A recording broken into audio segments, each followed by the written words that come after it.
Hello दोस्तों, स्वागत स्वागत है आपका अरोरा आईएएस चैनल पर। आज हम शुरू करने वाले हैं part 2 of unit 1 chapter ethics और ह्यूमन इंटरफेस, जो है ह्यूमन वैल्यूज़ के बारे में। तो ये पोर्शन बहुत ही इम्पोर्टेंट है क्योंकि बहुत सारे आंसर्स लिखने के लिए आपको फ़ायदा मिलेगा इस चैप्टर को अच्छे से तरीके से डील करने से। तो ये chart all in all crux है दोस्तों। अगर ये चार्ट समझ में आ गया तो बस ख़त्म, ये चैप्टर तो ख़त्म। तो देखिए इसमें आप पोर्शन तो देखिए। पहले मैं बता दूं कि मोनोटोनी को ब्रेक करने के लिए मैंने क्या किया था ना, पीडीएफ आधे पीडीएफ में पढ़ाऊँगी, आधे सीरीज इस पीपीटी के थ्रू पढ़ाऊंगी क्योंकि मोनोटनी ब्रेक करना चाहिए। हर रोज़ पर एक पीपीटी डाल दूंगी तो आपको भी अच्छा नहीं लगेगा ना, थोड़ा सा चेंज लेके आएंगे क्योंकि preparation is all about bringing the change, being innovative, writing good answers, getting good marks and getting into the list. तो यही रहना चाहिए आपका हर टाइम सोच। तो शुरू करें। तो वैल्यू सिस्टम क्या है? आपको कुछ भी नहीं पता तो बस ये चार्ट को रट लीजिए, क्योंकि आपको अगर राइट होना है तो conscience, then consistency, honesty, justice, आपको प्रिंसिपल होना चाहिए, मोरालिटी, एथिक्स दिखाओ। आपको अगर किसी को अप्रिशिएट करना हो, क्या करते हैं बताओ? एल्ट्रुइज्म दिखाते हो, लव दिखाते हो, कम्युनिटी वाइज एक वार्म फीलिंग दिखाते हो, रिलीजन्स फेथ में अप्रिशिएट करते हो कि आप किसी प्रिंसिपल को, आप हिंदू हो फिर भी क्रिश्चियन वाले प्रिंसिपल्स को थोड़ा सा तो अपनाओगे तो अप्रिशिएट कर रहे हो। एंड देन सक्सेसफुल होने के लिए आपके पास क्या कैसे वैल्यूज़ होना चाहिए? आप रिकग्नाइज करो किसी चीज़ को, अचीवमेंट करो, सेल्फ डेवलपमेंट खुद भी करो सक्सेसफुल होने के लिए, सक्सेस पाने के लिए। एंड देन पॉपुलर भी होना चाहिए, popularity is one of the values. तो ओरिजिनल होने के लिए आपको क्या होना चाहिए? Authenticity. Authenticity like original is like आप खुद के एक डायमंड हो, आपकी तरह कोई और नहीं है, ऐसी क्वालिटीज़ होना चाहिए। और फिर आप जब कॉम्पिटेंट हो, कॉम्पिटेंट के लिए आपको क्या चाहिए? आपके आगे का सोच बहुत तगड़ी होनी चाहिए। आप 10 साल के बाद कैसे एक ब्यूरोक्रेट बन के कैसे देश का सेवा करोगे, ये भी तो आपको पता होना चाहिए। एक फोरसाइट होना चाहिए आपकी, ओरिजिनलिटी और नॉलेज के थ्रू और इंटेलिजेंस के थ्रू होनी चाहिए। और आप एक अंडरस्टैंडिंग इंसान जब बनोगे तभी तो ब्यूरोक्रेट अच्छे से बनोगे, क्योंकि आपको पीपल को ही, सोसाइटी को सर्व और सेव करना है। आपको सिक्योर होने के लिए क्या चाहिए? आप कमिटमेंट दिखाओगे, एक कोऑपरेट करोगे वर्क कल्चर में, हार्ड वर्क करके हर एग्ज़ाम पास करोगे, या फिर हर गोल्स को एकम्प्लिश कर दोगे। तो ये सीरीज़ में हर टाइम मैं यही नहीं बोलूँगी कि आपको ब्यूरोक्रेट बनना है। ब्यूरोक्रेट आपको रिलेट करना चाहिए कि कोई सा भी फील्ड हो। जैसे कि एक सॉफ्टवेयर डेवलपमेंट कंपनी का भी देखो, वहाँ पे तो प्रोजेक्ट्स होते हैं, accomplishment of task is also important. वहाँ पे टास्क को कंप्लीट करना, एक कोड को कंप्लीट करना, या फिर एक वर्क कल्चर को डेवलप करना। तो ये सारा कुछ किस में आएगा? वैल्यू सिस्टम्स में ही आएगा। वैल्यू सिस्टम जब तगड़ा होगा तभी तो आपका आउटपुट भी अच्छा सा होगा। तो आप हैप्पी होने के लिए क्या करते हो? Happiness is what, by what kind of values? Sensual pleasure, आपको अच्छा लगता है कि फ्रेंड्स के साथ आउटिंग जाना, तब हैप्पी हो जाते हो। Having a wide variety of experience, आपको पता है कि वो उस वाले आइसक्रीम वेराइटी अच्छा लगता है, चॉकलेट बेल्जियन वाले, तो आप एक्सपीरियंस के बेस के through next time whenever you give a treat और लेते हो तो वही चॉकलेट वाला ले लोगे। क्यों? क्योंकि एक वैल्यू सिस्टम है based on experiences. You have generated a value system, positive values towards the chocolate Belgian ice cream. Okay, then strong होने के लिए आपके पास एक पावर, इन्फ्लुएंस करना चाहिए। इन्फ्लुएंस इन द सेंस ऐसे नहीं कि पॉलिटिकल वाले इन्फ्लुएंस कर दिया और सीएमडी को पहुंचा दिया हाईएस्ट पोस्ट में। इन्फ्लुएंस ये है कि आप जब किसी चीज़ को डेलीगेट करोगे सबऑर्डिनेट्स को, सबऑर्डिनेट्स एक्सेप्ट करके वो करेंगे काम, क्योंकि वो एक्सेप्टेंस है और आप इन्फ्लुएंस कर रहे हो उन चीज़ों को। पॉजिटिव इन्फ्लुएंस की कमिटमेंट होना चाहिए। एक बॉस होते हुए आपको, ब्यूरोक्रेट मतलब क्या? आपको बॉस ही होना चाहिए। बॉस इन द सेंस आपके पास सबऑर्डिनेट्स होंगे, पीपल होंगे, कोऑर्डिनेट करोगे तभी तो ये स्ट्रांगनेस वाली एटीट्यूड्स जनरेट हो जाएगी। एटीट्यूड्स वैल्यूज, पहले वैल्यूज के बारे में देखते हैं। तो पीस लेके आने के लिए आपको क्या करना चाहिए? हार्मनी, देन सोशल स्टेबिलिटी, ये सारे वैल्यूज हैं जो इम्पॉर्टेंट है आपके हर दिन जीवन में, जो इम्पॉर्टेंट सहायता करती है आपको एक अच्छा सा सिटीजन और एक अच्छा सा स्टूडेंट कैसे भी कुछ भी रोल हो बनने के लिए ये वैल्यू सिस्टम इंपॉर्टेंट है।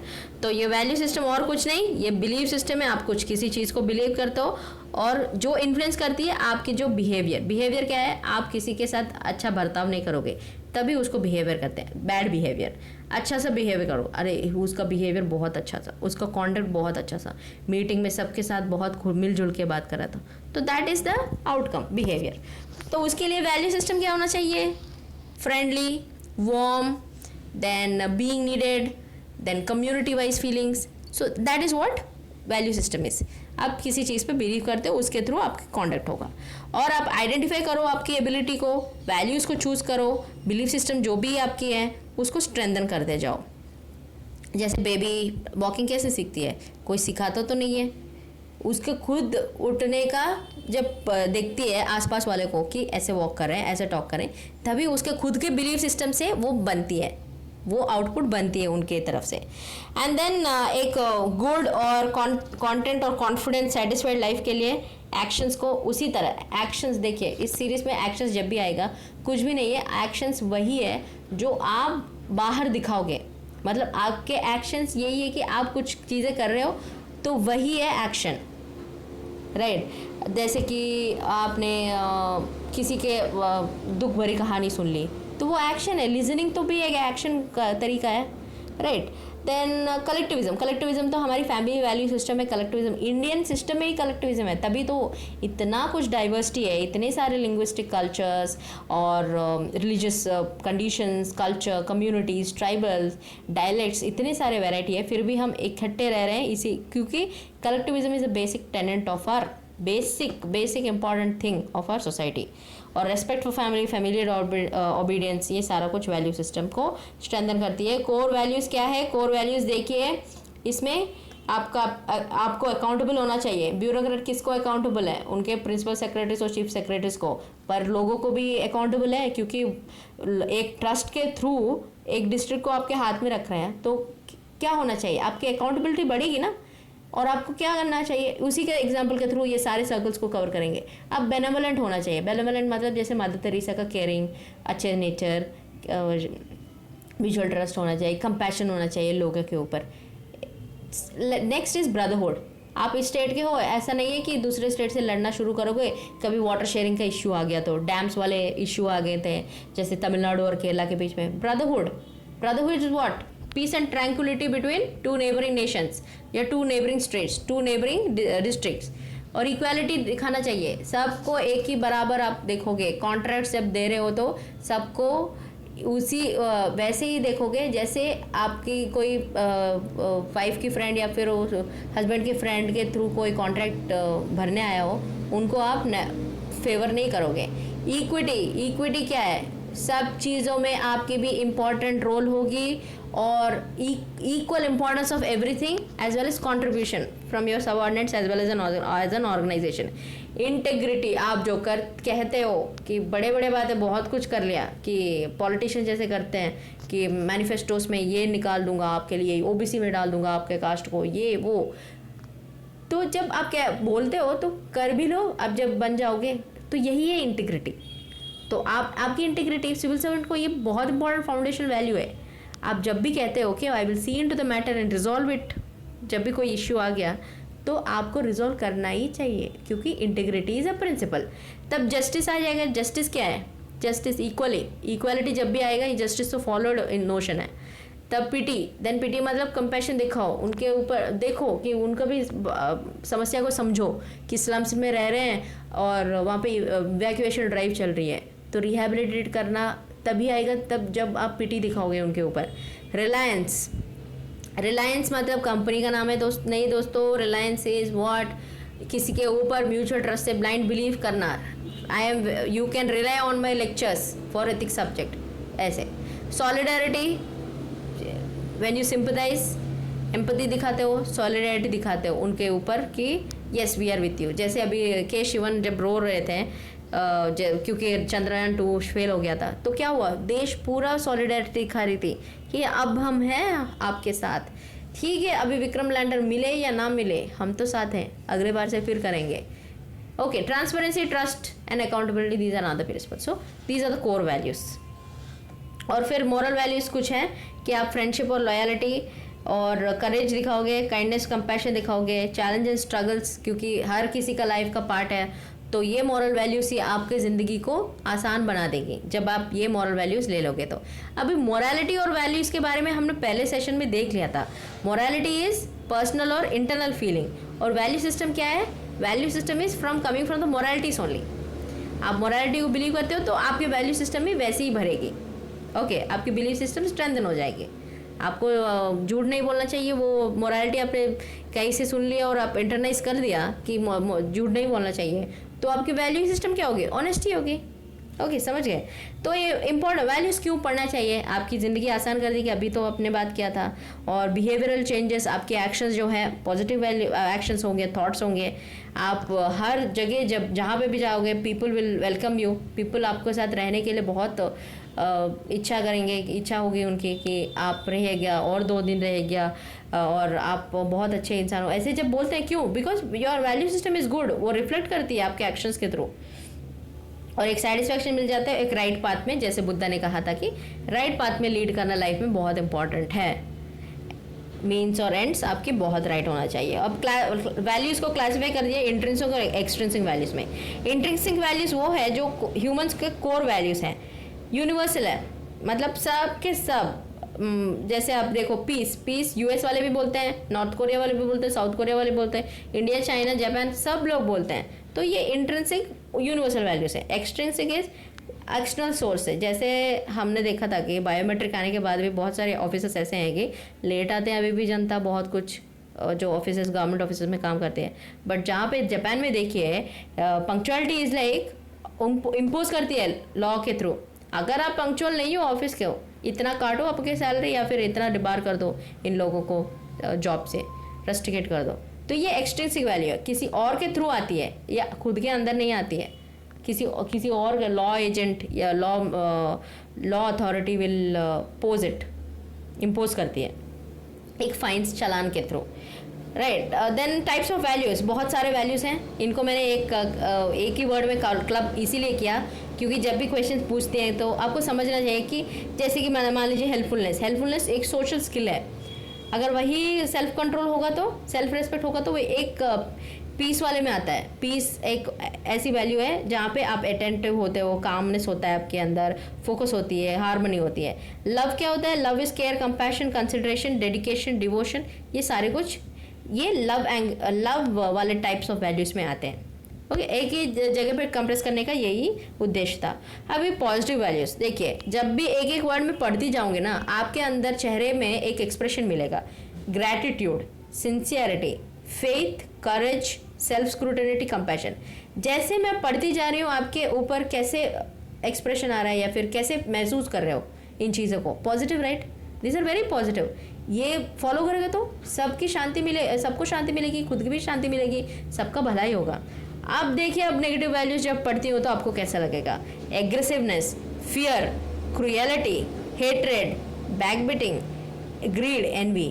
एक एक चीज़ पढ़ रही हो तो आपको कैसे एकदम से आपको चिढ़ आ रही है ना इस चीज़ों पे, क्योंकि आपको पता है इन चीज़ों को अपनाने से क्या होता है, क्योंकि आपने भी देख के रखा है। जब भी बचपन में पेंसिल पूछती है आपके स्कूलमेट, आप देते ही नहीं हो, क्योंकि आपको लगता है कि नहीं, ग्रीड नहीं, ये पेंसिल चला जाएगा तो मेरे को कैसे मम्मी डांटेगी, पापा डांटे। तो ये ऐसी छोटी छोटी चीज़ें हैं जो नेगेटिव वैल्यूज़ लेके आती है, नेगेटिव फीलिंग्स लेके आती है, इसीलिए इसको नेगेटिव वैल्यूज़ कहते हैं।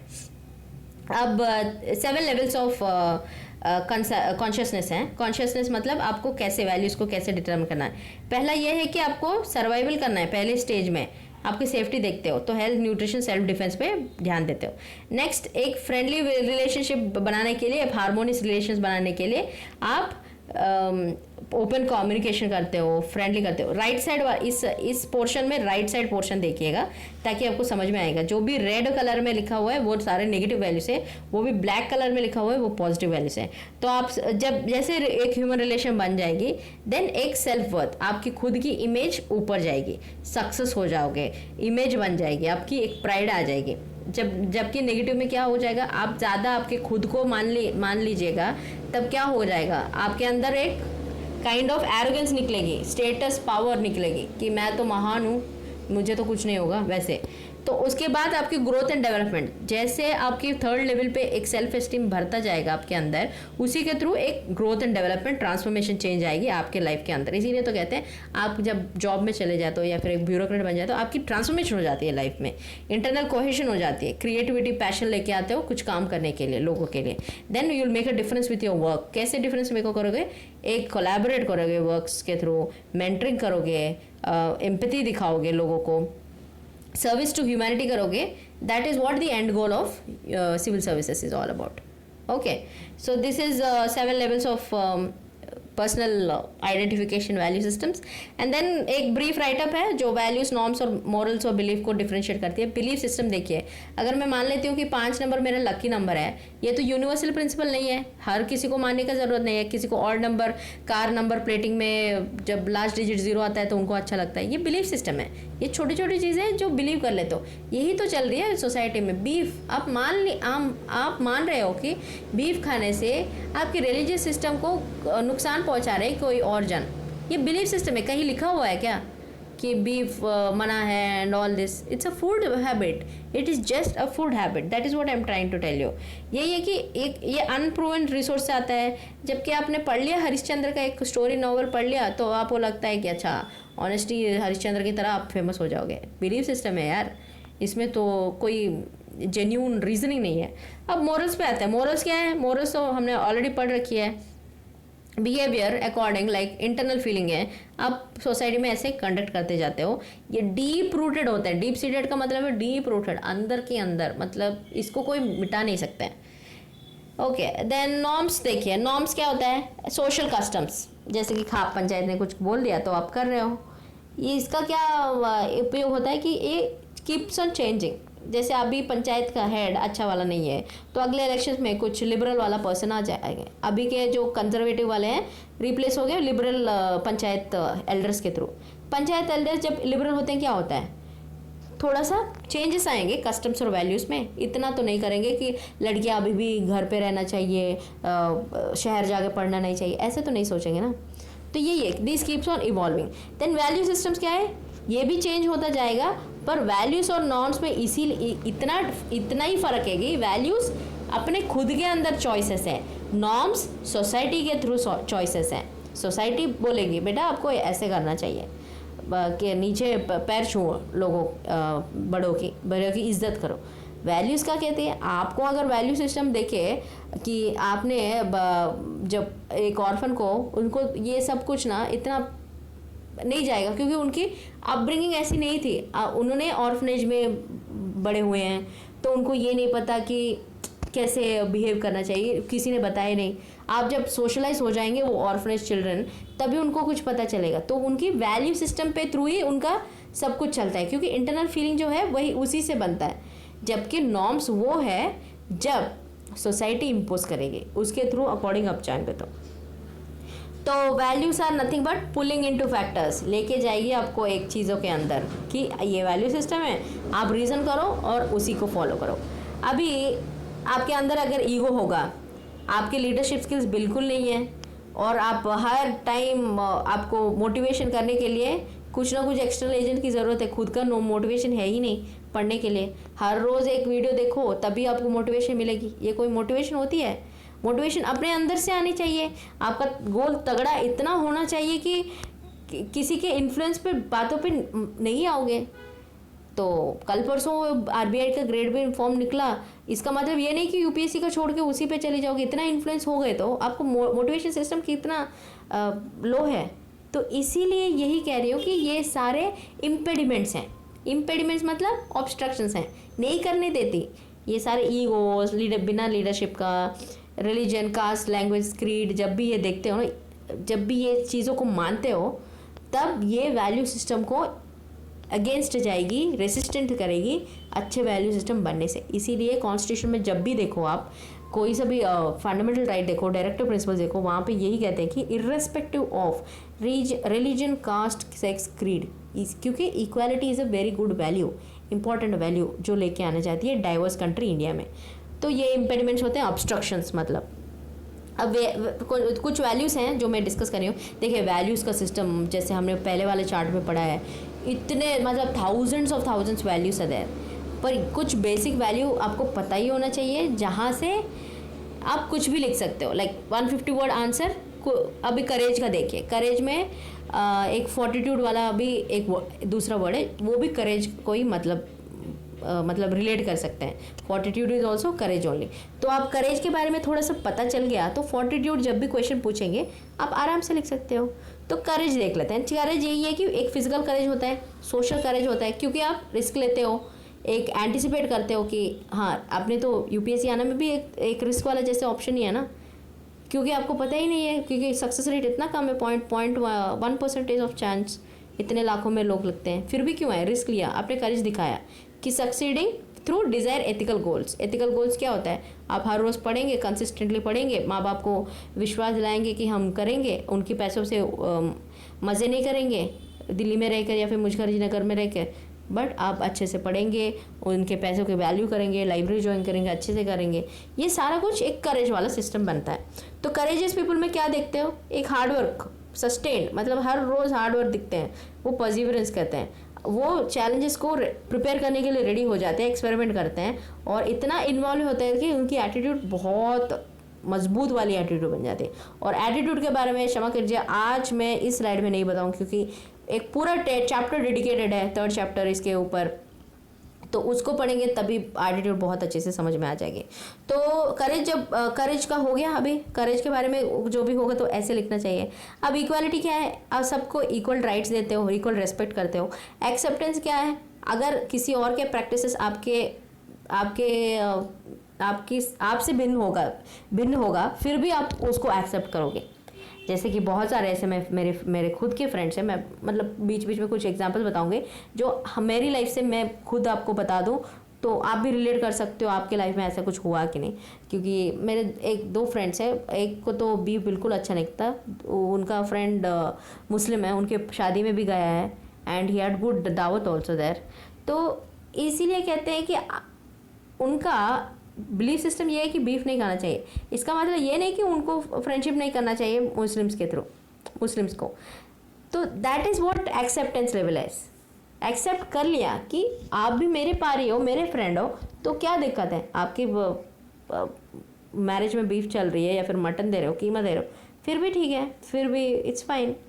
तो ये एक्सेप्टेंस लेवल है कि प्रैक्टिसेस बहुत अंतर है दोनों के अंदर, बट फिर भी हम फ्रेंड्स हैं तो एक्सेप्टेंस लेवल ज़्यादा होगी।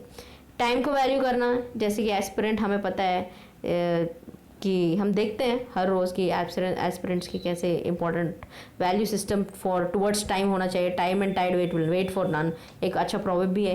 कंपैशन है कि आप किसी और के सफरिंग्स को अंडरस्टैंड करो। कोऑपरेट ये है कि आपके फ्रेंड्स और फैमिलीज को जब भी कोई आपके लिए कुछ करता है तो एक कर्मा का प्रिंसिपल है कि आपको भी उनको कुछ करना चाहिए फेवर के थ्रू।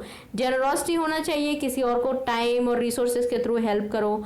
ऑनेस्टी वो है कि promise you are admit your mistakes, कोई भी मिस्टेक करते हो एडमिट करो, लॉ को अवॉइड करो। एंड ऑनेस्टी कैसे चीज़ है, ऑनेस्टी को लेके जाती है, ऑनेस्टी को ब्रेक कर देती है या फिर डिसऑनेस्टी को आगे लेके जाती है।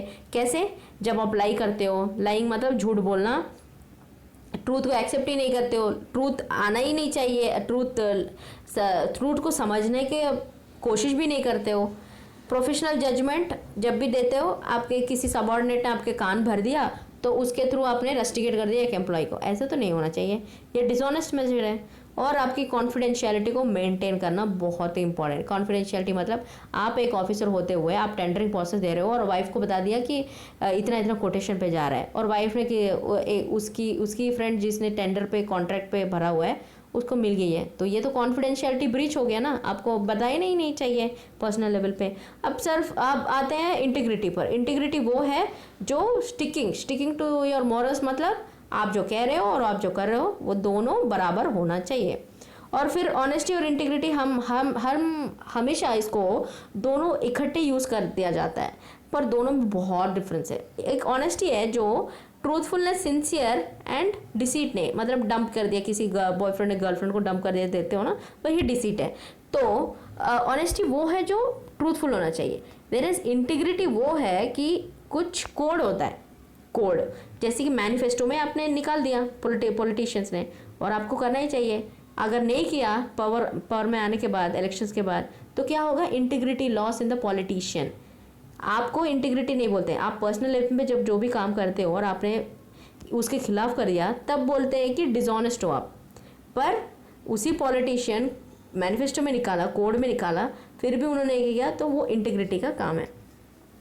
अभी ये ऑनेस्टी है वर्ड्स के ऊपर और इंटीग्रिटी है एक्शंस के ऊपर, क्योंकि जब एक्शन करते हो और आप जो बोलते हो दोनों सेम होना चाहिए, जैसे मैंने कहा था। तो वो एक्शंस पे डिपेंडेंट है इंटीग्रिटी, और ऑनेस्टी सिर्फ वर्ड्स के थ्रू कि honesty is my best policy, I follow honesty. इसको एक्शंस के थ्रू दिखाने की ज़रूरत नहीं है, और ये गारंटी नहीं है इंटीग्रिटी होना चाहिए। पर आप अगर ऑनेस्ट होते हो तो integrity is a by product. Okay, kindness क्या है? कंसिडरेट होना चाहिए, हमेशा हर लोगों को एक तरीके से ट्रीट करना चाहिए। परसिवियरेंस क्या है? हर रोज़ सस्टेन्ड हार्डवर्क, हर रोज़ आप न्यूज़पेपर पढ़ रहे हो तो पढ़ ही रहे हो, आप अरोरा आईएएस चैनल को सब्सक्राइब कर रहे हो और हर लेक्चर सीरीज़ को कंप्लीट कर रहे हो तो कर ही रहे हो, वही परसिवियरेंस है। पोलाइटनेस क्या है? गुड मैनर्स होना चाहिए, accepting your faults and mistakes. Self control क्या है? आपको यूट्यूब देखने का बहुत शौक है, पर न्यूज़पेपर कैसे भी कंप्लीट करना चाहिए 15 या 20 मिनट में, तो यूट्यूब को हाथ नहीं लगाओगे, सॉन्ग्स नहीं सुनोगे जब भी पढ़ोगे तो ये थोड़ा सा सेल्फ कंट्रोल टेक्निक्स हैं टेम्पटेशन को कम करने के लिए। टॉलरेंस क्या है? ओपिनियंस, ऑब्जेक्ट प्रैक्टिसेस, इन सारी चीज़ों के लिए आपके लिए थोड़ा सा ये शक्ति होना चाहिए कि control, self control with lots of patience, that is tolerance. Then trustworthy तो आपको पता ही है कि आप जितना भी डिफिकल्ट सिचुएशन हो, आपके पास अगर किसी ने 5,000 पैसे दे रखी है तो वापस जब भी वो पूछेंगे आपको देना है, वो ट्रस्टवर्दी है। ट्रस्ट के ऊपर ही तो उन्होंने कुछ कागज़ में लिखते हुए नहीं दिया था आपको कि आप इस डेट पे मैं दे रहा हूँ। ट्रस्टवर्दी पे जब भी देते हो तो वापस देना। एक एग्जाम्पल है कि this is what trustworthy is all about. Respecting others, criticise them constructively, किसी को बुराई बताओ बट कंस्ट्रक्टिवली बताओ, ऐसे नहीं कि उसको डिमोटिवेट ही कर दिया। ये नहीं पढ़ा तो आज इस साल इस ऑप्शनल का तो नहीं होगा, तो ऐसे नहीं बोलना चाहिए ना कि आप अच्छे से करो और मेहनत करो क्योंकि इस बार टफ पेपर आना, ऐसे कहो तो फिर भी ठीक है। वैसे तो आपको क्या करना चाहिए? Respect for others, criticise them constructively, live peacefully किसके साथ? आप एक लेबर मिनिस्ट्री में काम करते हो तो लेबरर्स, और या फिर आप ईपीएफओ में काम करते हो, प्रोविडेंट फंड में काम करते हो, सो जो भी लोग आएंगे प्रोविडेंट फंड भरने के लिए या फिर निकालने के लिए, पैसे निकालने के लिए, उनके साथ अच्छे से पीसफुल भी रहो। केयरिंग कैसे करते हो? सोशल क्लब्स, प्रोफेशनल सोसाइटीज़ में किसी और के लिए वेलफेयर दिखाओ, उनके लिए उनकी वेलफेयर की चिंता करो कि आपको सब कुछ, वो हॉस्पिटैलिटी जैसे देखते हो ना, किसी जगह पे जाते हो तो हॉस्पिटैलिटी देखते हो कि आपको कैसे रिसीव कर दिया जा रहा है और आपकी कितनी केयरिंग कर रहे हैं वो लोग। तो वही है कि केयरिंग आप भी किसी और के फीलिंग्स को रेस्पेक्ट करने से मिलेगी। और शेयरिंग क्या है? Sharing and caring by prosperity, profit maximisation, then knowledge, experience, everything. तो ये है। तो इंस्ट्रूमेंटल वैल्यूज आते हैं, बहुत ही बेसिक और इंपॉर्टेंट वैल्यूज हैं कुछ चीज़ें, जैसे कि आपको चेयरफुल होना चाहिए, करेजियस होना चाहिए, helpful, honest, obedient, polite, loving, logical. इन चीज़ों को एक एक एक्सप्लेन करने का कोई मतलब नहीं है, but these are all like कहीं किसी क्वेश्चन पे ऐसे कौन से वैल्यूज आपको लगता है कि दीज आर बेसिक एंड हर किसी को ज़रूरत है इस चीज़ों की, तब आप ये सब सारे के सारे एक एक दो लाइन में वर्ड डिस्क्राइब करके एक 150 आंसर लिख सकते हो। तो अभी आते हैं वर्च्यूज़ के बारे में। हमने ऑलरेडी सेशन 1 में पार्ट 1 एथिक्स और ह्यूमन इंटरफेस यूनिट 1 के चैप्टर में देखा था कि virtues approach of normative ethics, approaches to ethics में एक वर्च्यूज़ एथिक्स भी होते हैं। वहाँ पे मैंने कहा था कि अभी वैल्यू सिस्टम में जब जाएंगे तो वहाँ पे पढ़ेंगे कि वर्च्यूज़ होती क्या है। तो अभी शुरू करते हैं कि वर्च्यूज़ क्या होते हैं? Positive and preferred values. ये पॉजिटिव है, जहाँ पे मैंने प्रीवियस स्लाइड्स में भी पढ़ा था ना कि पॉजिटिव वैल्यूज़, ग्रेटिट्यूड, सिंसियरिटी, जिन चीज़ों को सुनते हुए आपके अंदर हैप्पीनेस, खुशी होती है, तो वैसे वैल्यूज़ होती है virtues. Virtue should be really good. So अभी वैल्यूज़ और वर्च्यू पर हम ये कह रहे हैं कि virtues are positive and preferred values, पर वैल्यूज़ भी तो पॉजिटिव एंड प्रिफर्ड भी होते हैं ना। तो क्या डिफरेंस है? इतना क्या डिफरेंस आ गया दोनों के बीच में? तो इतना कुछ डिफरेंस नहीं है दोस्तों। इतना डिफरेंस है कि values are important and desirable, standards है बस, किसी एक पर्सन को लेके नहीं, जनरल वे में value systems is like standards हैं, पर वर्च्यूज क्या है, एक पर्सन को डिफाइन करती है। एक पर्टिकुलर पर्सन में जो डिजायरेबल वैल्यूज है उनको कहते हैं virtues. He is very virtuous. Virtuous क्यों कहते हैं? Buddha was very virtuous. उनके अंदर जो वैल्यू सिस्टम है उनके लिए यूनिक है और उनके ही कैरेक्टर को डिफाइन करती है, सबको और एक सोसाइटी को डिफाइन नहीं करती है। और फिर वैल्यू सिस्टम ये है कि मे बी गुड और मे बी बैड ऑल्सो। देखो, क्योंकि हमने देखा था ना ऑलरेडी कि negative values anger, envy, greed, और पॉजिटिव वैल्यू सिंसियरिटी, बहुत सारे वैल्यूज है डिफरेंशिएशन।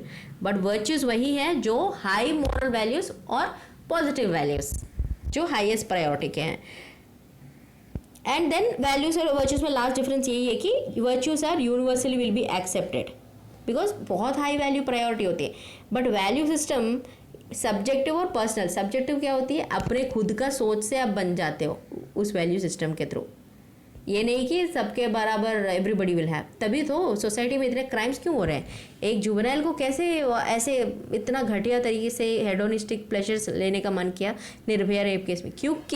क्योंकि उनको यही लगता है कि सब्जेक्टिव और पर्सनल वैल्यू सिस्टम उनका इतना खराब है, यूनिवर्सल नहीं है। अगर उनका यूनिवर्सल वैल्यूज होता तो he would have been virtuous person doing good for the society. वो ऐसे घटिया काम कभी नहीं करेगा। तो यही है basic difference between virtues and values. तो वर्च्यूज का थोड़ा सा राइट अप पार्ट देख लेते हैं। एक तो डिजायरेबल एटीट्यूड्स हैं। डिजायरेबल मतलब पॉजिटिव हैं, और मोटिव्स एंड इमोशंस हमारे सक्सेस के लिए बहुत फ़ायदा देगी और हमें एक आइडियल सेटअप करने के लिए कोशिश जारी रहेगी इस वर्च्यूज को अपनाने से। जैसे honesty, courage, compassion, generosity, integrity, fairness, transparency, prudence and self control. अभी सिविक वैल्यूज पे आते हैं। Civic virtues. So civic virtues क्या है? आप टैक्सेस टाइम पे करो, वोट करो, वोट करे जाओ। अभी दिल्ली का इलेक्शन आने वाला है तो जाइएगा, वोट करिएगा अगर वहाँ के रहने वाले हो तो। सराउंडिंग्स क्लीन रखो, रोड सेफ्टी रूल्स को फॉलो रखो, अदरवाइज चलान इतनी भयंकर काटने वाली है गवर्नमेंट, और काट भी रही है बहुत सारे। तो ऐसे ही, तो that is what civic virtues. मतलब आपके जैसे सिटीजन हो, आप एक सिटीजन के थ्रू आपको क्या करना चाहिए लोकेलिटी पे, टाइम पे इलेक्ट्रिसिटी बिल भरो, वैसे सारे।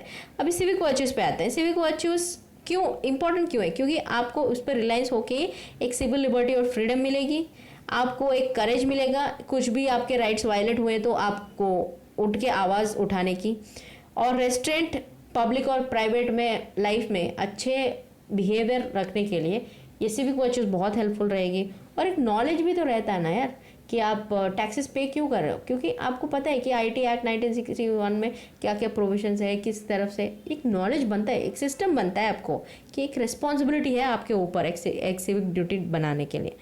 तो यही है ऑल इन ऑल की वैल्यू सिस्टम्स के बारे में। अभी ये चैप्टर कंप्लीट नहीं हुआ क्योंकि अगले सीरीज में हम role of family and education society पढ़ेंगे। फिलहाल इसके थ्रू सम क्वेश्चंस देख लेंगे, क्योंकि हमने पहले सेशन पे भी मैंने कहा था कि इस वाले स्लाइड में थोड़ा सा क्वेश्चन भी बताऊंगी। तो पहले जाते हैं प्रीवियस ईयर्स क्वेश्चन पे। फर्स्ट क्वेश्चन है कि what do you understand by values and ethics, in what way it is important to be ethical along with professional competent. हमने ये बहुत अच्छे से कर रखी है, आप प्लीज़ पहले स्लाइड्स भी देख लीजिएगा, पहले सेशन भी, इस सेशन से भी बहुत कुछ लिखते हो। वैल्यूज और एथिक्स डिफाइन कर दोगे, डिफरेंस भी बता सकते हो अगर चाहिए तो, और क्यों इम्पॉर्टेंट है।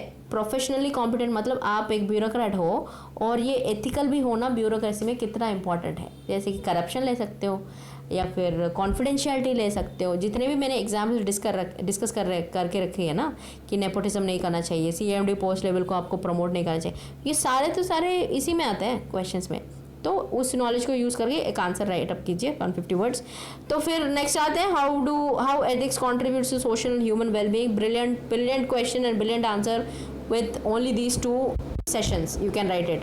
तो नेक्स्ट वाले क्वेश्चन पे आते हैं। अब देखिए, अब हर टाइम हम यूज़ करते हैं, जब से ये कंपलसरी नेशनल एंथम हो गया था तब से हम देख रहे हैं कि नेशनलिज्म ये गलत चीज़ है। चीज़ों को अच्छे से उपयोग करना बहुत इंपॉर्टेंट है, इसीलिए की terminologies in ethics is very important. एक है पेट्रियोटिज्म और एक है नेशनलिज्म। पेट्रियोटिज्म क्या करती है? Love for your country, that is what patriotism is about. Patriotism ये नहीं कि नेशनल फ्रीडम मूवमेंट में जब स्लोगन बनाते हो तभी, नहीं, आपके अंदर एक ड्यूटी है, एक सिटीजन की तरह एक प्रेम है, आपके गर्व है कंट्री पर, वो पेट्रियटिज्म होता है। वो नेशनलिज्म कब होता है? नेशनलिज्म वो चीज़ है जब आपकी कंट्री को किसी और कंट्री के रूल्स एंड रेगुलेशंस को कंपेयर करते हुए आप जाते हो। कैसे? मान लीजिए अब हम बोलेंगे कि हम इंस्टाग्राम में किसी की या ट्विटर पे किसी को भी क्रिटिसाइज कर सकते हैं, और चाइना वाले तो कर ही नहीं सकते हैं। अभी हांगकांग का प्रोटेस्ट भी आपने देखा था।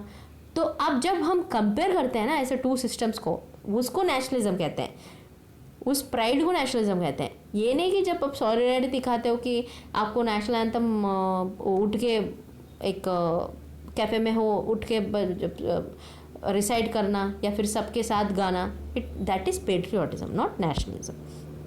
तभी उसी के ऊपर एक क्वेश्चन था 2014 में, in context of different services patriotism is demanding from everyone's life readiness. तो पेट्रियोटिज्म इन सिविक लाइफ कैसा है? सिविक लाइफ में कैसा है? आपको अगर मान लीजिए क्या एक ड्यूटी है, एक लॉयल्टी है टुवर्ड्स अ कंट्री, तो आपके सारे वैल्यू सिस्टम्स उसी पे थ्रू अलाइन होगी, जो भी हमने डिस्कस कर रखी है। आप ये ग्रीड नहीं दिखाओगे, हेडोनिस्टिक नहीं होगे, ईगोइस्टिक नहीं होगे, आपकी वेगनेस ऑफ थॉट्स नहीं होगी, आप कलेक्टिव गुड ऑफ सोसाइटी के लिए काम करोगे। आप जब भी वर्क कल्चर करते हो, आप अच्छे बॉस की तरह आप सबकी भलाई देखते हो। ऐसे नहीं कि किसी को ज़्यादा प्रेशर में डाल दिया, दबाव पे डालोगे, ऐसे नहीं। आप क्रिमिनल रूल्स को फॉलो करोगे, ट्रैफिक को फॉलो करोगे, आप लॉयल्टी दिखाओगे प्रोफेशन पे, ओबीडियंट दिखाओगे कि बॉस ने जो भी काम दिया करोगे। या फिर इतना ज़्यादा आपका अंदर पेट्रियोटिज्म है, क्या करोगे? एल्ट्रुइज्म वर्क्स में यू विल पार्टिसिपेट। तो ये सब चीज़ें इसमें। तो नेक्स्ट क्वेश्चन, हमने पहले ओवरव्यू सेशन में भी देखा था कि all human beings aspire for happiness, do you agree? What does happiness mean to you? So इसमें देखिए मैंने थोड़ा सा राइटअप दिया हुआ है, इसको अच्छे से पढ़िएगा क्योंकि बहुत अच्छा राइटअप है एक आंसर लिखने के लिए। ह्यूमन बींग्स हम ऑलवेज एंड्स को ध्यान में रखते हुए, मतलब एंड गोल है मुझे मनी बनाना, तो ये प्रोसेस को याद रखते हुए हमें ऐसी चीज़ें करना चाहिए जो हैप्पीनेस हर लेवल पे लेके आ जाएगी। जैसे एक एग्जाम्पल ले रखा है मैंने टेक्नो इकोनॉमिक सोसाइटी के ऊपर। जो इलेक्ट्रिक मॉडर्न गैजेट्स हैं, ह्यूमन ट्रांजैक्शंस को घटा दिया था और ज़्यादा पर्सनल लेवल पे ज़्यादा बात नहीं होती है, एक अनहेल्दी एनवायरनमेंट क्रिएट कर दिया। तो this is not happiness. We have to derive more jobs, ज़्यादा जॉब्स लेने की ज़रूरत है। रोबोटिक्स ये सही है, technology, I don't disagree with that, but these people through jobs also have to be given. So that is what happiness gives me happiness. ये चीज़ों पे ऐसी एटीट्यूड रखूँगी तो तभी मुझे हैप्पीनेस देगा। तो ये ह्यूमनिस्टिक अप्रोच के थ्रू हैप्पीनेस देना इंपॉर्टेंट है। एक angle, this is a totally different angle, हम हर किसी एंगल से लिख सकते हैं। Happiness means to be this, if I get into the list and all that I will be very happy. ये तो बहुत बेसिक आंसर्स हो गए ना, थोड़ा सा तो कुछ मैच्योर्ड आंसर्स लिखने का भी इंपॉर्टेंस है। अब आते हैं नेक्स्ट क्वेश्चन पे। नेक्स्ट क्वेश्चन यही कि एक पर्सनैलिटी ले लीजिए जिन्होंने इंस्पायर कर दिया और उनकी एथिकल कॉन्डक्ट ऑफ लाइफ के थ्रू आपने क्या सीखा।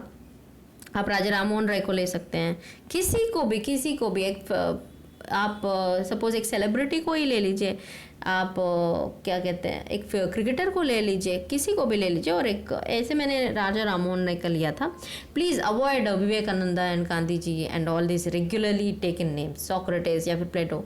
इन लोगों को लेने से कोई मतलब नहीं है क्योंकि हर लोग यही इसी को लिखेंगे, क्योंकि मटेरियल भी तो इन्हीं के नाम पे छपता है मार्केट में। तो ये इसीलिए अलग अलग पर्सनैलिटीज़ लेने की ज़रूरत है, थोड़ा सा डिफरेंस लेके आ जाइए आंसर्स में। तो राजा राम मोहन राय का ह्यूमन हैप्पीनेस इनका सेंट्रल गोल है। कितने सेंसुअल इंटेलिजेंस मॉडरेटर थे इसमें, और नॉलेज के बहुत सीख करते थे, और फिलॉसफीज उन्होंने क्या क्या दिया हुआ है, सती के लिए कितना काम किया हुआ है। तो एथिकल कॉन्डक्ट देख लीजिए, उनकी मम्मी खुद उनके खिलाफ गई थी जब वो सती को बैन करने वाले थे। तो ऐसी चीज़ें जब लिखोगे ना तो अच्छा ही होगा। और फिर कुछ 3 क्वेश्चंस मैं दे रही हूँ आपको, आप जब लिखोगे तो प्लीज़ कमेंट डाउन बिलो, तो मैं मॉडिफाई कर सकती हूँ आपके आंसर्स को। तो पहला क्वेश्चन यही होगा कि क्राइसिस ऑफ कॉन्शियंस क्या है, और आपके लाइफ में से एक इंसिडेंट बताइए जहाँ पे आपको क्राइसिस दिखी हो और रिजॉल्व कर दिया हो। देखिए ये तो आपका खुद का ब्रेनस्टॉर्मिंग आंसर होना चाहिए, क्योंकि अब मैंने एक तो इसका आंसर अभी के अभी बता दिया तो आपका माइंड ट्यूनिंग ना उसी के ऊपर चला जाएगा। ये नहीं है कि मैंने मैंने जो क्राइसिस पाया हुआ है आपकी ज़िंदगी में भी वैसे ही क्राइसिस होगा नहीं ना, क्योंकि आपने भी, आपकी सोशलाइजेशन अलग है, आपकी अपब्रिंगिंग अलग है, आपकी associated social and economic institutions अलग हैं, तो आप उसके थ्रू एक आंसर लिखिएगा। Crisis of ethical values in modern times is trace to narrow perception of good life. तो एथिकल वैल्यूज आज के पब्लिक लाइफ में कैसे रिलेट कर पाओगे, सब कुछ लिख सकते हो, जैसे कि करप्शन हो गई है, क्राइम्स हो रहे हैं, और फैमिली वैल्यूज डिटीरिएट हो रही है, मटीरियलिस्टिक प्लेजर्स ज़्यादा हो रहे हैं, ये सारा कुछ लिख सकते हो। और दूसरा क्वेश्चन है आज सेशन के लिए कि what do you think the reason that would study ethics, why ethics पढ़ रहे हैं। पहले तो आप लिख लीजिए, सोक्रेटिस ने ये कहा unexamined life is not living worth correctly, तो इसीलिए हम पढ़ेंगे। और एथिकल क्यों बनना है, आपके अच्छे पर्सनल और पब्लिक प्राइवेट लाइफ होनी चाहिए। तो इस पे देखिए, ऐसे क्वेश्चंस पे ना आपको कहीं पे एक जगह पे आंसर्स नहीं मिलेंगे। कहाँ से मिलेंगे, आप सिलेबस पेपर साइड में रखिएगा और उसमें जितने भी सिलेबस पोर्शन सारे हैं ना, एक एक करते जाइएगा। तो एक बार हमने सीरीज़ कंप्लीट कर दिया ना, आपको ये बात समझ में आ जाएगी कि कैसे इंटरलिंक करके एक पूरी answer from syllabus only could be written. तो यही है। तो 3 क्वेश्चंस मैंने दे रखी है और ये क्वेश्चंस भी देख लीजिए, PDF एक्सेस कर लीजिएगा, आपको बहुत फ़ायदा हो जाएगा। और अगले सेशन में मिलेंगे, इसी का पार्ट 3 जो फैमिली सिस्टम वैल्यूज़ के ऊपर रहेगा। बहुत ही इंटरेस्टिंग टॉपिक है, क्योंकि हम सब लोग हर रोज़ देखते आते हैं कि फैमिली सिस्टम कितना इन्फ्लुएंस करती है हमारी वैल्यू सिस्टम पे। तो चलिए, जय हिंद, तब तक मेहनत कीजिए और ज़्यादा एनर्जी के साथ, जोश के साथ और ज़्यादा प्रीति के साथ एक काइंड ऑफ इंटरेस्ट होना चाहिए स्टडीज़ के ऊपर, तभी आपको ये इंटरेस्ट के थ्रू लंबे आवर्स तक पढ़ सकते हैं। और अच्छे से नोट्स, खुद का कंसाइज नोट्स भी बनाइएगा इस PDF के थ्रू और स्लाइड्स के through. I hope you are enjoying the series and session. Please do give a feedback of it कि मैं ऐसी कौन सी सीरीज़ आपके लिए बना दूँ ताकि आपको आपके स्टडीज़ में बहुत फ़ायदा हो सकती है हमारे सीरीज़ के थ्रू।